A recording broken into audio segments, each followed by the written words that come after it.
Y'all know what time it is. Y'all know what It's time it that is. real talk, straight talk with the You know royal what it queen. is. With the It's Royal straight Queen. talk Hey, with the check Royal in Straight Queen. Talk with the Royal Queen. Y'all know what time it is. It's Yeah, Straight yeah, yeah. Talk with the Hey, Royal we Queen. straight talking with the Yes, Royal baby. Queen right It's now. that time when you finna hit that real talk, straight talk with the royal queen. Hey guys, we are back with another episode of Straight Talk with the Royal Queen, and we are here with my beautiful god sister, Kia. How you doing, Kia? I am doing amazing. How are you? I am good. I'm so happy to have you here. Thank you for inviting me. And thank you for coming. And we're gonna go ahead and get the ball rolling. Okay, I got this bowl, and so I'm gonna be pulling your questions today. Okay. All right, so you ready? I'm ready. All right, let's pull this first question. See what we got. All right, Kia.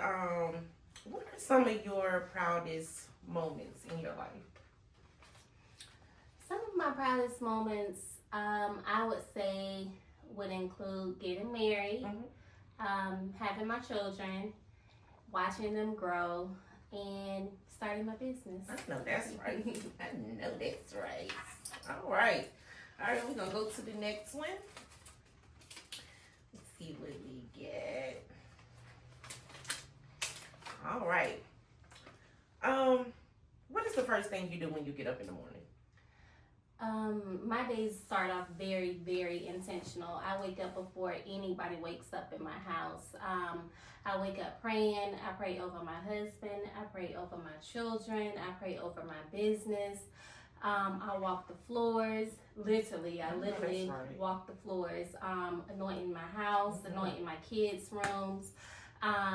Then from there, I start reading my Bible every single morning, and then I always try to get something spiritual in my ear. You know, a lot of times I'm big on Sarah Jakes. I love listening to a good Sarah Jakes episode. You know, even if it's a repeat, I will listen to something from her because she's gonna hit home every single time. You know, and then after that, I'm really like, my mornings are very, very slow. So I'm really making sure my husband is good for his job, making sure the kids are good and out the door. And then from there, I'm relaxing and focusing on what I need to do for the day.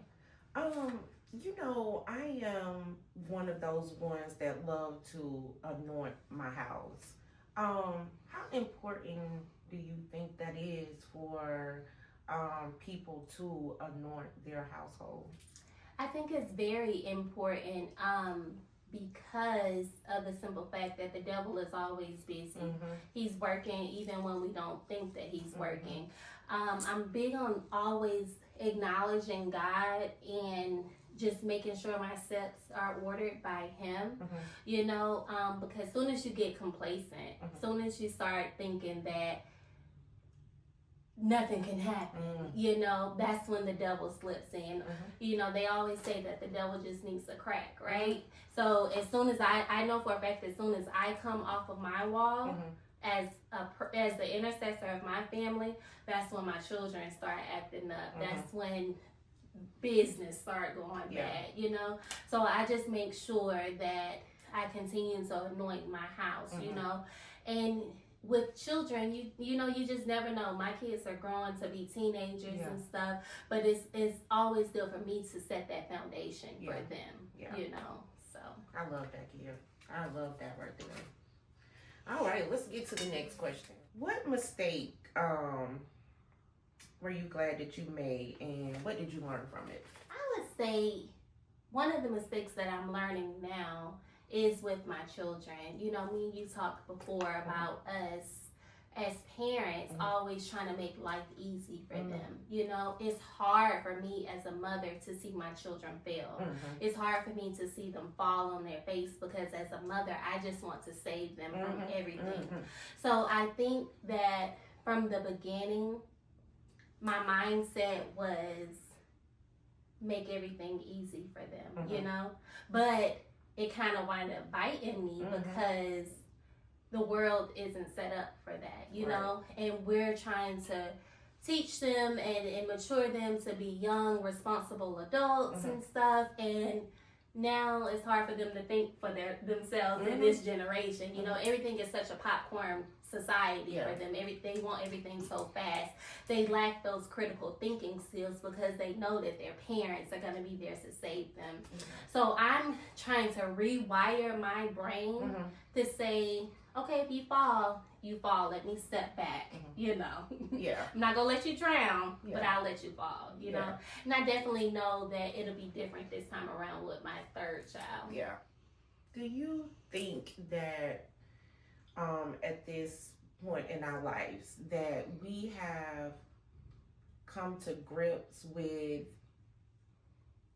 just piggybacking off of what you said with our kids, that we have fought for this? Oh yes, 100%. I can't put the blame on anybody but myself. At this age, I kind of have to put the blame on my husband too, because I will put rules and stuff in place. And I'm not going to say all men, but I know for some men, it's very hard for them to discipline little girls, you know, especially as they grow older. My husband was a big disciplinarian with them when they were younger. And I didn't understand that at the time because me and him had just got together. But what he tried to explain to me is that I was a single parent and I kind of did things a little bit backwards with them, you know. So as he came in when we got married, it was more so like, let me set these rules, let me set these boundaries, let me set the standards for this household and this family. As the man, he did that, right? But now as they get older, they both got him wrapped. So I will set rules and boundaries and stuff, and he'll have a pep talk and tell me that they learned their lesson and stuff, you know. But 100%, I take blame as a mother, you know, because you want to give your kids everything, you know, but you're really hurting them, you know. So. And I think we are just, well, I would say we figured that out a couple of years ago. You know, I get it. It's like we was young and we wanted to give them everything that we didn't have. I mean, like, I'm sitting here talking to you and I'm thinking about, wow, my kids had an iPhone before me because they wanted those iPhones. I didn't know anything about an iPhone. I didn't care about iPhones, you know, but they were into iPhones. So I went and got me an iPhone, you know. So it's, what advice would you give a mom to be when it comes to this generation? Oh, well, I'm still learning myself. I would say that it's definitely not a manual. You know, with raising kids, you live and you learn. You know, I definitely, if I could do it all over again, I wouldn't expose them to certain things like social media and stuff. And it's still a fight now with me because I'm like, oh, I don't want them seeing this, I don't want them seeing that. But at the end of the day, if they don't have it, they're gonna sneak and get it. Their friends are gonna show them, you know. So it's just almost like the norm. So like I said, I teach my kids the foundation of God. I pray over them, and I just trust God. I have to surrender my kids to God because of the fact that I can't be there with them 24/7. I can't monitor them 24/7. You know, so the Bible talks about training up a child in the way that they should go, right? So they might buck, they might do whatever now, but at least they have that foundation. So teach your kids God. Oh yeah. All right, we're gonna go to the next question. Let's see what we got. How did your first marriage shape you into the wife you are today? I would definitely say that you live and you learn. You know, I always say that the second time around just feels right. You know, just because you know your expectations, you know what you're gonna tolerate, what you're not gonna tolerate. And one thing that I can say that I admire about my husband is he's a big communicator. Like, he likes to talk about things and issues and stuff. So I think that when we got back together, it was more so like, okay, this is what we're gonna have and this is what we're not gonna have. You know, those standards are set. You know what you are and what you're not gonna tolerate. So we definitely don't have the same problems and issues, as the first marriage. My first marriage, I was definitely young. Yeah. But this second time around, I know for a fact I married my best friend. Yeah. I always said that I would never get married again after my first divorce, but God reminded me in prayer that I'm a wife, because this dating pool is scary, when I hear stories from my friends and just other people and stuff, I'm like, oh Lord, so I can honestly say that I married my best friend. What advice do you have for women that have been married before, now divorced, and that's their attitude now, like, honey, I'm not doing this again. Like, I don't want to get married again. What would be your advice? I think once again, once you experience a traumatic breakup, a traumatic divorce, or anything, you automatically go into survival mode, right? And so then, especially if you have kids, it's 10 times as worse because it's like me and my kids. I'm focusing on me and my kids. But at the end of the day, like, we're not made to be by ourselves. I'm made to be someone's helpmate. I'm not made to be this hardcore woman. I don't want to be this hardcore woman. And I think that when the right man comes along and you see that you can be that person's helpmate, it kind of gives you more of a relief, to say, okay, thank you. Someone's coming in to help me take the load off of me, I don't want to do everything on my own. Some of the pressures that my husband talks about as far as being a man, some of the things that I see him do as far as leading and being the provider of our family, I don't even want to take that role, so. Yeah. I love that. You're my god sister kid, so I have to tell you now the rumor on the street. Yeah. Okay, I can tell you the rumor on the street. What now, is this it? the rumor in our city. You have a really good husband, and he's another Russell Wilson. He's a Russell. That is so funny. Yeah, that's the rumor on the street. Kid got a really good husband. He's another Russell Wilson, and that's a compliment. Let me say this. I will say that my husband asked me to marry him when I was like 19, 20. He's always just been this wholesome family man with good morals, good values, and just a real good stand-up guy. He really has been. But at the time, it was like he was the nerd. And of course, we want a bad boy, right? So I was like, I'm partying, I'm having fun and stuff. And I remember bringing him home to my grandparents, and my grandmother looked him dead in the face and told me, she said, that's your husband right there. I was like, no, that's not my husband, because my husband is very nice on the eyes. He works out, he keeps himself together, but baby, when I say he ain't for the weak, he's not for the weak. Very structured, he's very routine, he's very consistent.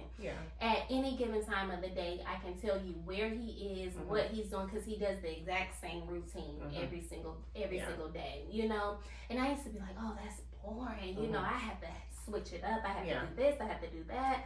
But I'm literally that person now, so I can honestly say that to God be the glory. I literally married someone who's so protective over me, who loves me genuinely, who loves my kids genuinely. I remember when I got pregnant, I was like, so how do you feel to be a dad? He was like, I've been doing this for 10 years. And that just made my heart warm because like he loves my kids just as much, as his own. He sits down and he's taught me patience, a lot of patience with the kids, because I come from a household with living with my grandmother where what I say go. This is my house, she's gonna follow my rules.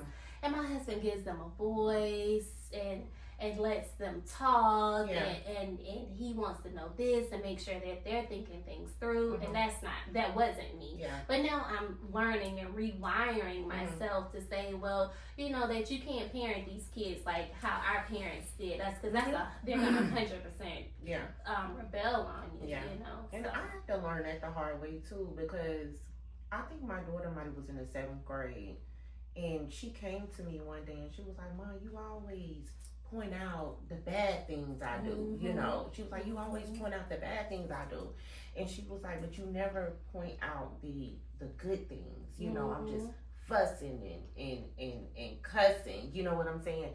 And I remember my grandmother told me one day, she was like, "Stop hollering at those kids," you know. But that was my mom hollered. Right. And grandparents are so different. She Yeah. probably hollered at your mom. Yeah. You know, but grandparents are so different. Like, they see things in a different light. Yeah. But yes, that is true. Yeah. You know, you really can't parent them just based off of the way that we were parented, you know. So. And just to piggyback off of what you said, like, I learned to listen to them. You know, I'm gonna talk. Let me hear what you have to say. You know, I learned that anybody that knows me will tell you, I do not holler at my kids. I be so calm with my kids. I'm very calm with my kids, and people ask me all the time, like, how do you do it? And really, I just kind of really give them a look. Like, if I do this, I think a lot of parents too don't realize when you yell at your kids, and I've told several friends this, they're not hearing you. It just sounds like, they're not hearing anything that you're talking about. It's like they block it out, you know. And I tell people, don't talk. You get a better result. Just talk. That's it. I did want to ask you this though. A lot of women feel like, if I'm not married by the time I'm 40, it's over. I would say we don't know what kind of time we're on with God. You know, it's almost like if someone says that if they don't have a child or anything by 40, we don't order our own footsteps. You know, so I think that that's something. I know for a fact that whatever it is, it's already ordained and predestined by God. You know, so don't rush it. You know, and especially to say, even with kids, let's just say, if you say, oh, if I don't have a child by 40, my in-laws literally just had a baby a week ago. That was their first baby. And before that, honey, they enjoyed marriage. They traveled. They went out the country every other month, literally, you know, just living the life. If I could do it all over again, I would have children later on in my life, just because right now I feel like this is the perfect time for me and my husband to have a child. You know, we're established. You know, we really don't need anyone for anything. We've traveled. My husband and I, we love to travel. We've traveled. We've seen the world and stuff, you know. And I think that that's fair. That's fair for children, you know, because it's hard when you are young. I was in my early 20s when I got pregnant with my daughter. But I was still too young to have a child. I was still learning myself, you know. I was grown, but I didn't have a career. I was broke, honey. I was in school for my master's. So if I could do it all over again, I would have did it where we didn't have to struggle. You know. At the end of the day, I'm blessed. And I'm favored. And I don't take anything for granted like that, because I know that there was a time in the past where I cried for years straight, you know, where I couldn't see my way out. You know, I went through a major depression over a man, you know, so to have a man that loves you properly, it's a good feeling. I can say that. You know, it's a blessing, kid, and also your life is giving other women hope. You know what I'm saying? To know that, hey, there's still good men out here. You know what I'm saying? I can get married one day. You know what I'm saying? Let your life, don't look at it like you're bragging. Let your life be a light Right. to other women in other marriages. Mm-hmm. Okay, so I just wanted to tell you that, okay? Thank Girl, you. Okay. All right, I'm going to go on to the next question, okay? What is the hardest decision you ever had to make in business? Oh, in business. Mhm. I would say giving people attributes Mhm. that they don't have, Mhm. you know, and I would say that taking on other people's problems Mhm. that are not mine, Yeah. understanding that everyone isn't my assignment, Mhm. you know, Yeah. that's hard because I have a heart for people, Mhm. you know, I want to see everyone do well, Mhm. and it's hard to let people go Yeah. when you kind of figure out that, okay, we're not on the same path. Mhm. You know, it's very hard for me to do things like that. Another decision that I had to make is understanding that I don't know it all. Yeah. You know, time is money. Mhm. In the beginning, I remember for the things that I didn't know, I would spend hours like researching, trying to figure things out and stuff. But now things look a little bit different where I can kind of pay people to do certain things. And I think that that's the best decision for me because just like I said, in business, I'm the GOAT when it comes down to autism, but I'm not the GOAT when it comes down to the behind the scenes stuff. Yeah. I had to put the proper people in place. Of course, we know the basics and stuff with computers, but a lot of that techie stuff, I had to rely on my husband. My husband is an engineer, you know, so the things that would take me hours to research, it's like he does just like that. Even with Shaytice, you know, the things that would take me hours to say, well, what am I supposed to do here? What am I supposed to do there? They automatically know that's their thing. Right. That's their field. So I think it's always good to have people around you in business, have a well-rounded team around you in whatever field that it is, whatever business that it is, to save you time and to save you from literally ruining everything. Yeah. I love that. All right, let's go on to the next question. See what we got. How important is God in your life? God is the center of it all. Yes. You know, I think that as you get older and as you mature, you really understand the presence of His hands on your life. You know, as a kid, my grandmother, of course, raised us, and we were in church every single Sunday, right? So I've always been in a holiness church, a healing and deliverance type church, Kojic type church. So I remember just being raised and I would know scriptures off the back of my head because I would hear that in church, right? But if you ask me as a kid, even as a teenager, if you ask me growing up, what did the preacher preach about? I'm like, I don't know. But if I got sickness in my body, I know what scripture to say because I'm in a healing and deliverance church. You just learn those things. It just becomes automatic in your brain. But I didn't read the Bible. I didn't study the Bible or anything like that until I started getting older. And as I got older, I learned that it was so much favor on my life, you know? And even when I got divorced, like I subconsciously turned my back towards God.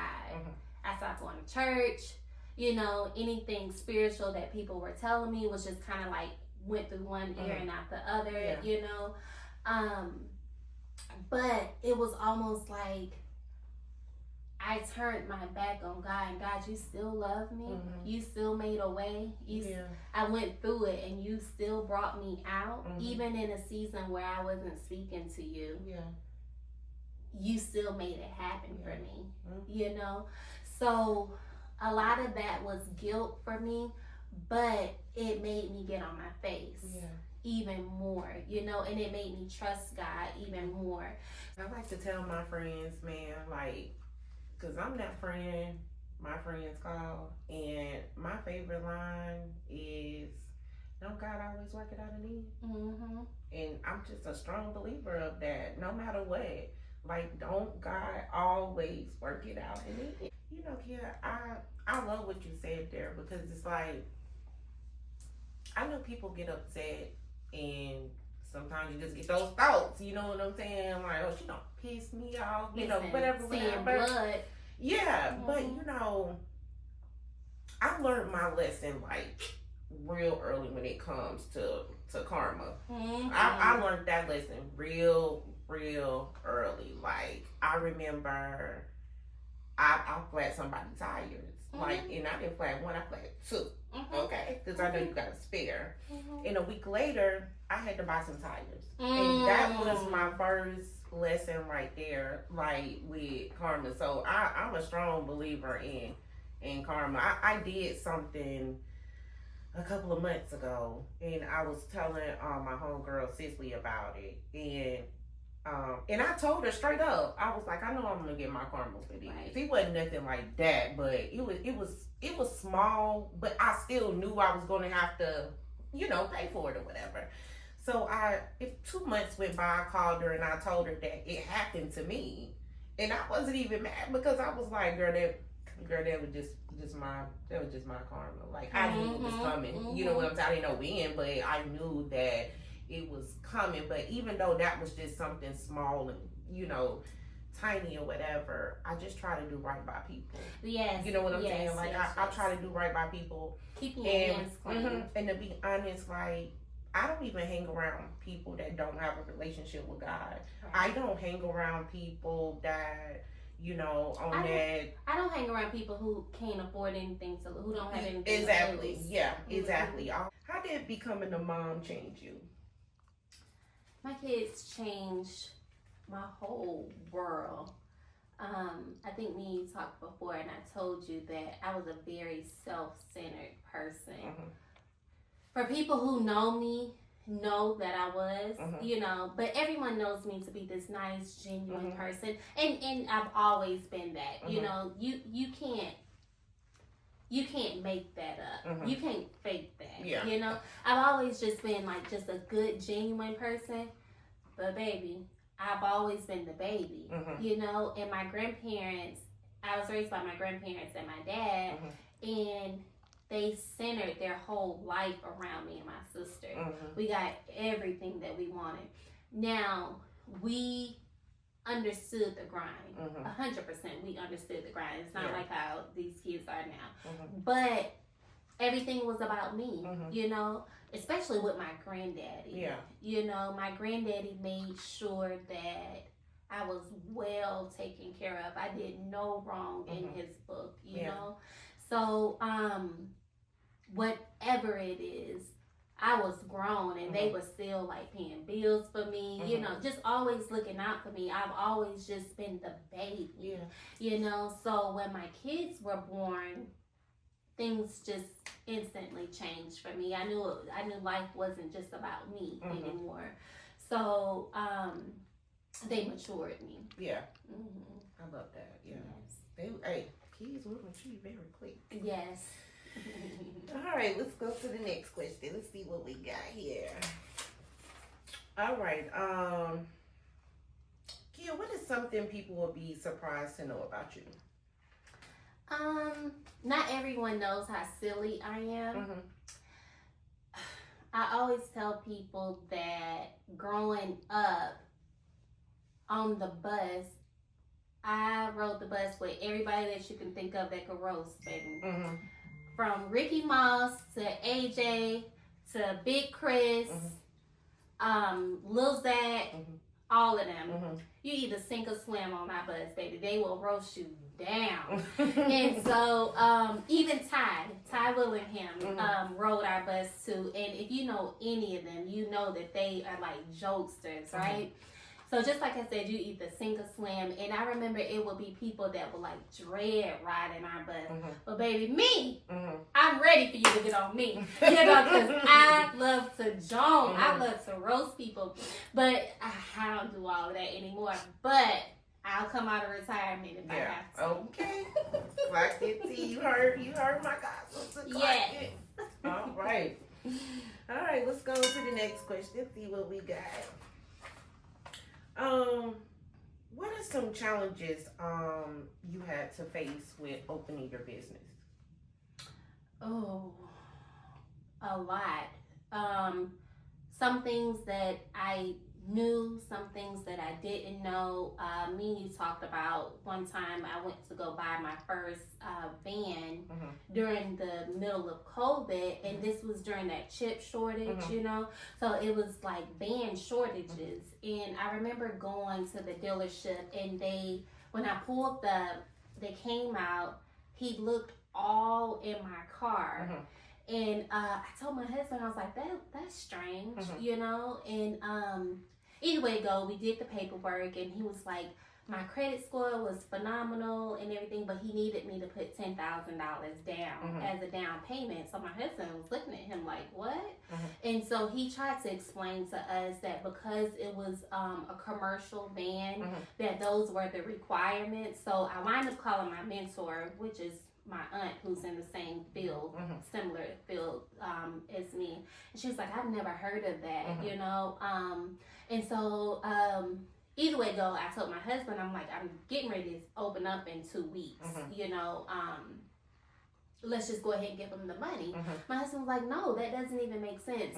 And I cried all the way home, because it was just a shortage of vans. So I knew I was going to start in 2 weeks. I'm like, I'm never going to find a van and stuff.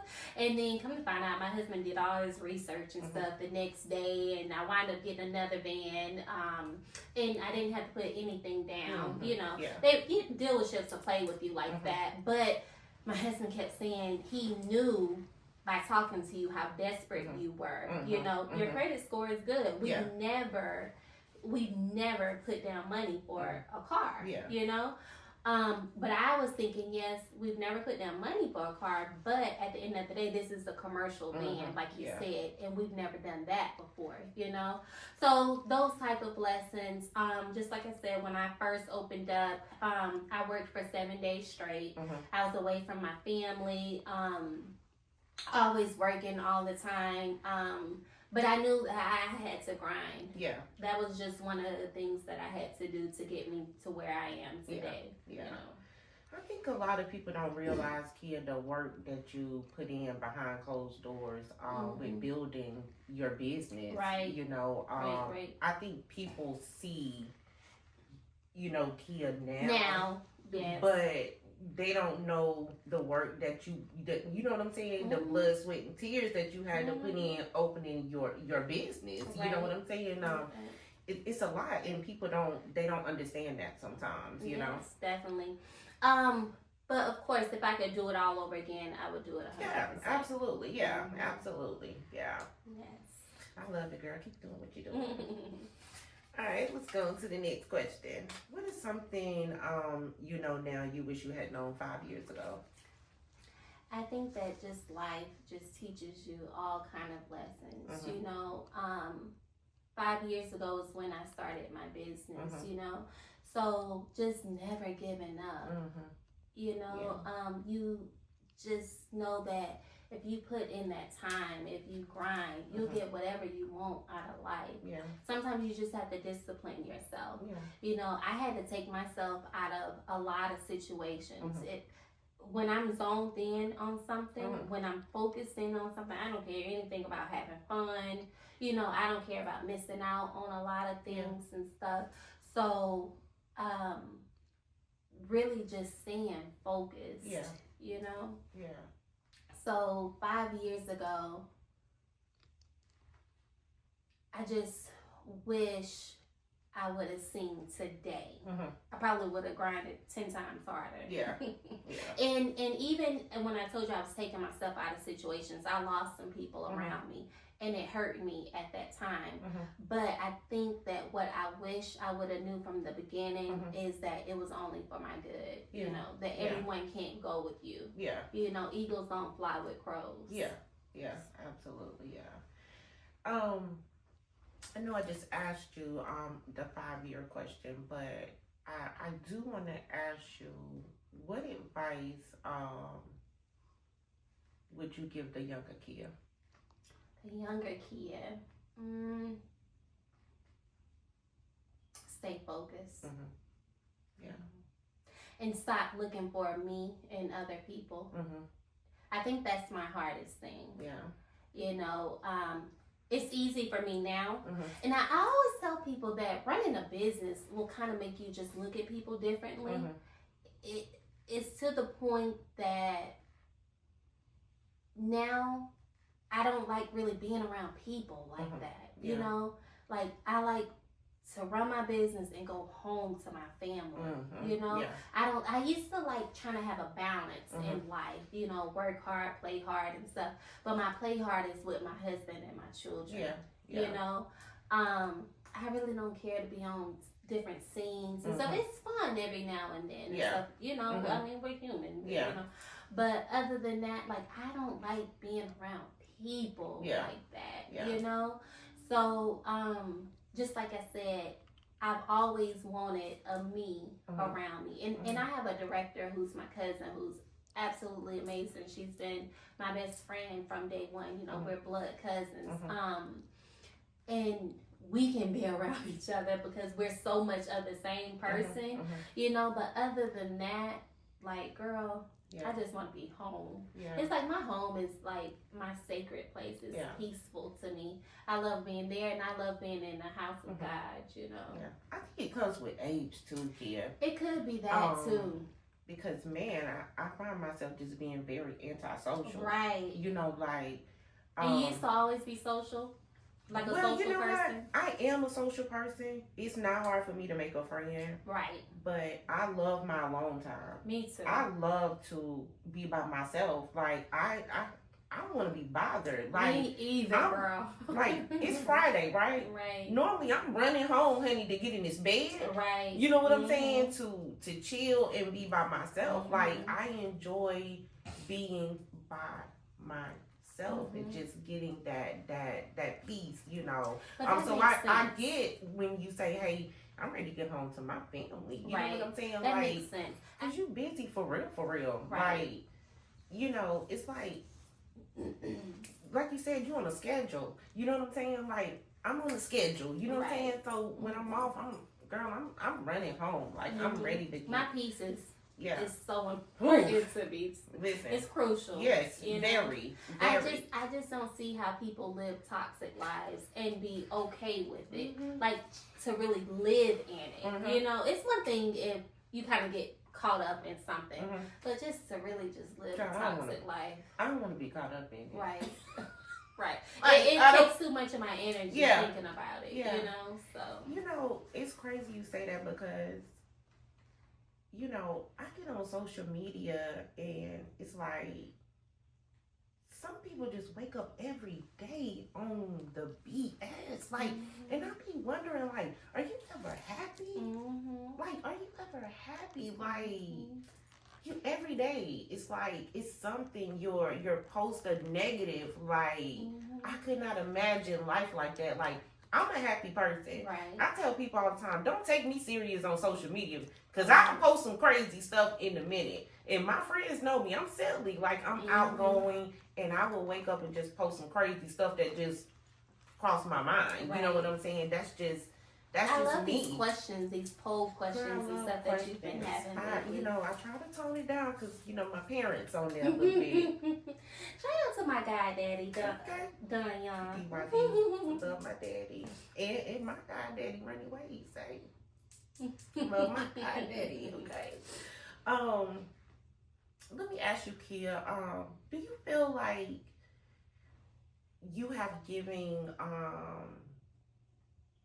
a lot of people the benefit of the doubt? I used to. Now I take people for who they are. How did you come out of that? Like you said, that's an age thing, I think. You know, I think that I grew up in such a sheltered world that I didn't realize people's evil intentions. You know, my husband grew up in a household where his stepfather was military, right? So my husband doesn't trust a soul. We can be in church and he's looking around at exit doors. He's trying to find his way out. He's done put 1,000 scenarios in his head of what if this happened, what if that happened, what if this happened. We can be in the safest place ever, and he's spotted this person, that person. I'm like, hey, how you doing? You know. So I think that just knowing his mindset helped me change a lot too, to say that this person would never, but that person did, you know? So it's a maturing thing. And then just like I said, also just being around him, knowing that he'll say, kid, did you see this person? Did you see that person? And initially I used to be like, oh, like you over exaggerating, you know, but it really happened, you know? So, definitely just seeing people for who they are, and when they show you who they are, like people say the first time, believe them, you know. Yeah, absolutely. I teach my kids that.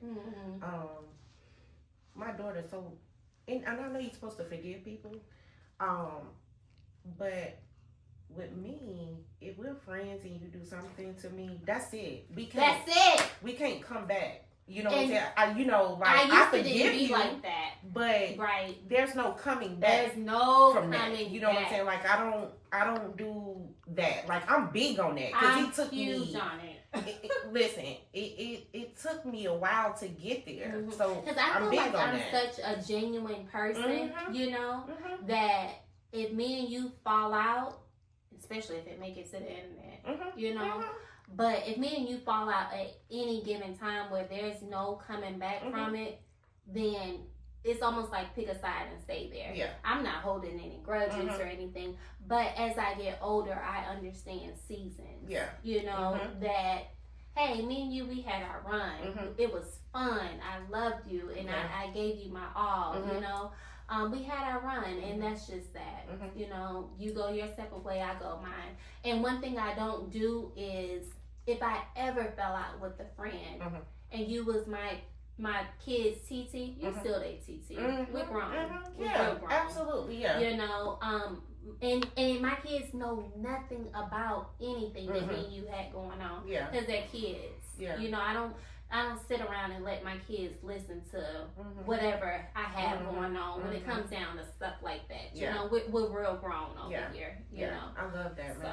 I love that. You know, kid, that's why, man, I feel like it is so important to connect and have those type of people around you that are understanding. Yeah, and some to hold you accountable too. I feel like very much so, but I feel like if I know you opening a business, I get that.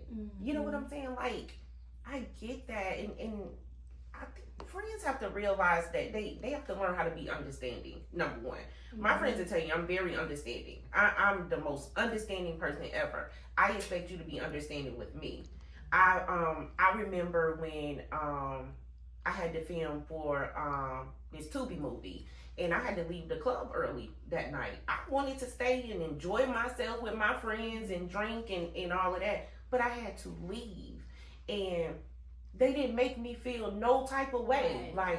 Oh, who she thinks she is, she finna this, she finna. They were so supportive. When I went out of town, I knew I had to do an interview when I came back. I told them, hey, I can't go out with y'all tonight because I have to prepare for this interview, and they understood that. You know what I'm saying? And that's the type of people I need around me, because I'm gonna be understanding, and I need you to be understanding. You know what I'm saying? And you opening a business and being a businesswoman, like, you don't have a small business, you have a business. You know what I'm saying? So you have to surround yourself around those people that get that. You know what I'm saying? Like, and that understand that. We were young. I can say that we were a lot younger at the time, but things were looking still a lot different for me because I was married. I'm not staying out all night. Because I respect my husband. You know, my husband would never say, "Oh, be home at a certain time." He's not that person. You know, we have a mutual respect in our marriage. We don't have to do or even say things like that because, you know, we just know. before we leave, I have one more question for you, and I want you to look at the camera when you answer this. Um, when Kia leave this earth, what do you want to be remembered for? So, I would like to be remembered as a person that went over and beyond for her family. You know, I hope that young people see me and say that this girl really started from the ground, really got it out of the mud, you know, and that I'm just an example to people that no matter what life throws your way, whether it be divorce for me in my situation, could be death, a loss, or a tragedy, or anything, that life still goes on. You know, so even when I was like going further and further in depression, I remember that I used to always get up and go outside, and I would always see that the sun was still shining. People were still getting up, going to work. People are still outside walking. Life still goes on. So my apostle always talks about how God rose on the third day. Give me 3 days. I'm going to cry, I'm going to scream, I'm going to do whatever I need to do. But on that third day, no matter what, I got to come out of it, because life still happens. I hope people look at me and see a person that trusts God. That trusts God no matter what. No matter what it looks like, I trust God that if He brings me through it, if He brings me to it, He's gonna bring me through it, you know? So just a person that never gave up, that always strived for the best. I love that, Kia. You know, I do this podcast, man, for my city, man. You know, just people be sleeping on entrepreneurs in our city. You know what I'm saying? When God gave me this vision, He told me to interview entrepreneurs, people with testimonies. You know what I'm saying? People with real life stories, because I feel like you guys can be a light, you know, to other people, you know. So I pray that this interview definitely reach a lot of young girls out there, and encourages them a lot. I thank you so much for coming, sitting down with me. I love it. I feel like this interview could have went on for 5 hours. Right. It could have went on for 5 hours, but thank you so Y'all much. know what time it is. Y'all know what time It's it that is. real talk, straight talk with the You royal know what queen. it is. It's straight talk with the royal queen. Y'all know what time it is. It's straight talk with the royal We queen. straight talking Yes, with the royal baby. queen right now. It's that time when you finna hit that real talk, straight talk with the royal queen.